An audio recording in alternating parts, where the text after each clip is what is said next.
You are listening to Insights from the Conference Board. Hi, my name is Robin Erickson, and I'm a principal researcher in the Human Capital Center at the Conference Board. It's my pleasure to welcome you to this edition of Insights, a podcast series brought to you by the Conference Board. Today we'll discuss our recently published survey report, The Workplace Reimagined a Year Later, Human Capital Responses to the COVID-19 Pandemic. Little history. In April 2020, during the early stages of the pandemic, the Conference Board was one of the first organizations to track human capital responses to COVID-19. We published our first report in May 2020. 6 months later, we realized that COVID-19 was not going to be a short-lived crisis, so we repeated the online survey in September 2020, publishing the results in October. And when we were still in the middle of COVID-19 this winter, we conducted the online survey again in April and published our most recent report, The Workplace Reimagined a Year Later, just this May. So today I'm joined by one of my co-authors of this report, Frank Steemers. He's a senior economist at the Conference Board who primarily focuses on U.S. and global labor markets. Our report focuses on the three topics that we'll discuss during this podcast. Remote work, productivity, and well-being is the first. The second is recruitment and retention. And the third are plans for returning to the workplace. Frank, before we get started officially, please tell our listeners a little about the survey demographics. Yeah, of course. Thank you, Robin. So this is our third survey. We conducted this one between April 5 and April 16 to 21, and we had 231 human capital leaders as respondents, and they were mostly from large companies. So we had responses from a broad range of industries such as business services, manufacturing, healthcare, and about 2/3 of respondents worked in organizations that had mostly professional office workers, and about 1/3 of organizations had mostly industry and manual services workers. And you will also notice that during this podcast, we're often discussing these two groups of companies separately because their survey results are sometimes not as comparable, but can show big differences. And that is very interesting to point out. And then lastly, sometimes during this podcast and in our report, we're comparing our April to September 2020 and April 21 survey results. Thank you, Frank, and thanks for clarifying that we actually may compare the results from all three of these surveys. Our first topics are around remote work, productivity, and well-being. Since the outbreak of COVID-19, many companies have shifted to full-time remote work. The Conference Board strongly believes that remote work may be one of the most significant organizational legacies of COVID-19. So Frank, please share some of our findings about remote work. So what we found in our survey is that now 38% of organizations expect that a significant portion of their employees, so that is 40% or more, will work primarily remotely 1 year after COVID-19 subsides.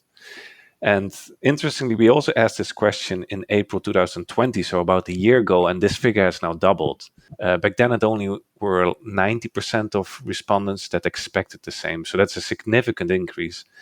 So in addition to that, we see that more than 3/4 of respondents is now expecting that at least 10% of their workforce is going to be primarily remote after the pandemic. And let me also add that when we say primarily remote, in our question, we defined it as at least 3 days a week. And of course, when we also looked at the breakdown and we looked at only those organizations with mostly professional office workers, of course, there it is simply possible to work from home. There, the responses were even higher. So I think that our survey results are showing that HR leaders really expect that there's going to be a big change compared to before the pandemic, so that there are going to be a lot more workers now primarily working from home. And this is also one of the reasons why we're saying that this is perhaps the most significant organizational legacy of the pandemic. Exactly. And so Frank, what have we been seeing in terms of productivity now that so many employees have been working remotely? Yeah, so that is very interesting. Also there we asked this question in two other surveys in April 2020 and September 2020. And we see that now self-reported productivity among surveyed organizations has been increasing. And now we see that estimates are currently, or in April 2021, at 59% that say that they believe that their productivity has increased since the start of the pandemic, while only 23% thought that this was the case back in April 2020.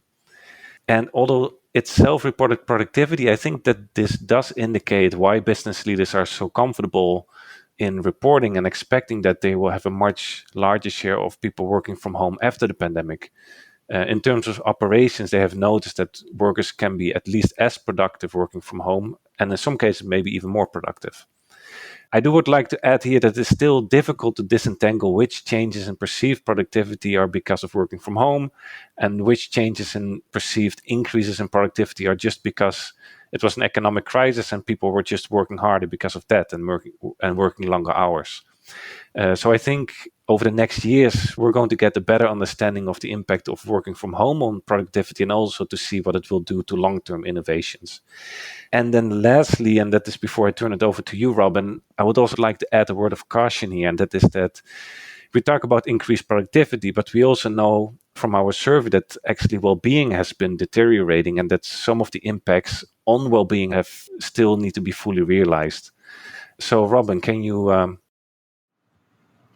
Sure. And especially because it's important that our listeners understand that while increased productivity seems like a really good thing, we have definitely been seeing deteriorating employee well-being, both in the September 2020 survey and in our April 2021 survey. In fact, we believe that this higher perceived productivity actually appears to have come at a significant cost to employee well-being.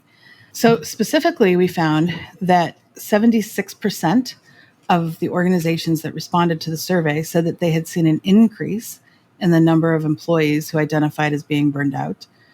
And I actually expect that number is actually higher. The respondents for our surveys, as Frank mentioned, were human capital leaders. And how often have you wanted to tell your manager or your supervisor that you were burned out? So I think that number could actually be higher than 76%. The next question we asked the respondents was, what has been happening with the number of employees who sought mental health support? And 72% of the organizations that responded said that that number had increased. And 67% of the organizations that responded said that the usage of employee assistance plan had increased as well. And so definitely there's significant issues around well-being there. We also, when we asked about the number of hours worked, 58% of the organizations that responded said that the hours worked had increased. 30% of the responding organizations said that the number of sick days taken had increased. 55% of the organizations who responded to our survey said that work-life balance had actually decreased, and that 60% of the responding organizations said that the number of vacation days used had actually decreased.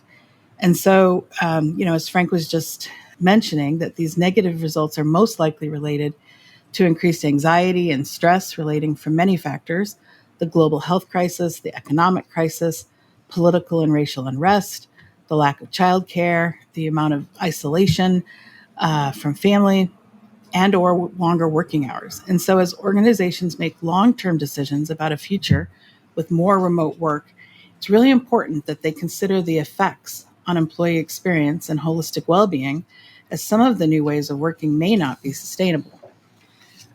But don't want to leave you with bad news and no solutions. So what can organizations do to address this deteriorating employee well-being? One suggestion we have is that organizations should initiate a continuous listening program if they haven't already. In our survey, we found that, depending on the topic, most organizations have surveyed employees in the last 6 months or more frequently about multiple issues pertaining to their employee experience during the pandemic. Interestingly, we found that 18% more organizations identified increased burnout when they surveyed employees about the topic than those that did not. We found that 22% more organizations identified increased hours worked. That's not surprising. Similarly, we actually found that 23% more organizations identified decreased work-life balance. So organizations that actually survey their employees are much more in tune with what is happening. But here's something that was also interesting.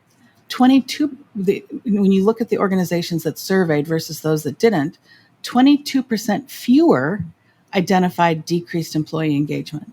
And so the act of surveying your employees and taking action on what you're finding out actually makes a huge difference. And if you're interested in continuous listening, the Conference Board has published a series of 3 reports that are open to the public and that we will include in the description for this podcast. So now let's move our attention to recruiting and retention, the second topic that we're looking at today, and two of my favorite research areas that both Frank and I have studied extensively. Frank, please share with our listeners what we found about recruiting and retention. Yeah, thank you, Robin. So, what we found again in our survey is that both recruitment and retention of qualified workers has become very challenging, and then especially for organizations that hire primarily industry and manual services employees. So, despite the significantly higher willingness to hire remote workers than a year ago, we found still that in our survey, 80% of organizations, and then with mostly industry and manual services workers, say it is very or somewhat difficult to find qualified workers. And when we only look at those who say it's very difficult, we see that this is now 25%, and this compares to only 4% of organizations who said it was very difficult to attract workers before the pandemic. So our survey results also show it's harder to attract industry manual services workers. But if you compare it to organizations who hire mostly professional office workers, it's also high at 60%, but not as high. So it is, besides recruitment, also interesting to look at retention, because there we see actually a similar trend. So also there, again, among employees of mostly industry and manual services workers, 49% of respondents said that they find it very or somewhat difficult to retain workers. And this is compared to 28% of employers with mostly professional and office workers. So I think that these findings are also consistent with other labor market indicators that we have been looking at, that are showing that labor shortages are really back, especially now the US economy is rapidly reopening, and there's a huge increase in demand for workers, especially for in-person services industries, because there, of course, working was restricted during the pandemic. And then this is all coupled with pandemic-related labor supply constraints that are creating a sort of demand-supply mismatch. Let me also add here, if you're interested in learning more about this topic, we recently published a new report on our website, which is called Labor Shortages. Labor shortages are making a comeback. So if you're interested, please go to our website. With that, of course, I don't want to end it. Again, what you also said, Robin, we also want to give some solutions. So if you think in terms of retention, what can you do as an organization? So there, I just want to emphasize, think about well-being of your employees. You were saying, Robin, that this has been deteriorating, and this is, of course, not good for retention. So if you can improve this will likely also improve your retention rates. Then to think about recruitment, and this is what we found in our survey, is that more companies are now open to hire full-time remote workers. Still, the majority, 55%, is only open to hire workers who can occasionally commute into the office, but we see that the largest share of companies is now open to also hire remote workers who are anywhere in the US, and some are even open to hire employees who would be working globally. Thank you, Frank. And I'll just add that we're starting to see that an organization who can offer full-time remote work is actually able to increase their employee value proposition when they're thinking about attracting and retaining workers. It is something that many employees want to do, and many employees are actually switching jobs because they don't want to return to the workplace. Similarly, you have other people who are switching jobs because they do want to return to the workplace. So I think it's just really important as organizations start to think about hybrid workforces that they keep that in mind, that some employees may want to be in the workplace and some employees may want to be fully remote. Yeah, no, that's a very good point, Robin. Thank you for talking about that. And I think you were already introducing yourself into the next topic, and that is returning to the workplace. So what can you say about that, and what did our survey results show there? Sure. Well, the Conference Board's actually been doing research on returning to the workplace ever since last summer. I don't know if everyone remembers, but there was a majority of organizations that were hoping to go back to the workplace by Labor Day last year. And obviously that didn't happen. But again, we did ask the question again in our April 2021 Workplace Reimagined survey. And it's apparent that many U.S. organizations are beginning to see a light at the end of this very long COVID-19 tunnel. We actually found that 72% of organizations are planning to reopen in the next 6 months for their employees who've been remote. That's 22% between May and July, and 50% between August and October 2021, while 10% have already returned or never closed. I will say that this comes with a little bit of a caveat in that if something happens catastrophically another surge of COVID or something like that, that return date may very well likely be pushed back again, as we've seen happen over the last 12 months. We also saw in our survey that 42% of our April 2021 respondents expect their organization will sponsor a hybrid workforce where returning will be required for some and voluntary for others. So there's actually two types of hybrid workforces. There's the one where some workers are 100% in the workplace and other workers are 100% virtual. The second hybrid workforce is when it's hybrid for a particular employee, where that employee spends a few days a week in the workplace and a few days a week working remotely. So in our survey, we were looking at the first hybrid model when we said, do you have a plan for returning to the workplace? Will it be voluntary or mandatory? And we found that only 8% of the surveyed organizations said that returning to the workplace will be voluntary for all. And that's despite growing concerns by employees who have been remote and don't want to return to the office. So definitely something for organizations to be thinking about as they make their plans around returning to the workplace. So we also asked about vaccinations. And we found that the majority of survey respondents are strongly encouraging their workers to be vaccinated. That's 67%. And another 12% on top of that are actually offering our incentives. So according to our survey, we found that popular vaccine incentives include paid time off to get the vaccine both times, additional paid time off, wellness program points. I thought that was a particularly creative incentive, or a 100 to 200 monetary gift. And so our suggestion is that if they have not already done so, organizations should invest the time and money in teaching their leaders how to successfully manage remote teams, successfully manage these hybrid teams. Think about the communications that are necessary. Think about the exposure and the opportunities. And if you're interested in how organizational culture has changed in the last 16 months since the beginning of the pandemic, here's a little teaser. In the next couple of weeks, we're publishing a report called Reshaping Employee Experience and Organizational Culture, Lessons from the Tumultuous Events of 2020 and 2021. Okay, great. Thank you, Robin. I think that's all the time we have for today. So thank you for joining Robin Erickson and myself, Frank Steemers, as we discussed our recently published survey report, The Reimagined Workplace a Year Later, Human Capital Responses to the COVID-19 Pandemic. If you would like to find out more about our interactive programs, please visit our website at tcb.org/podcast or tcb.org/webcast. You can also find our podcast on other platforms like iTunes or Spotify. Thanks again and goodbye.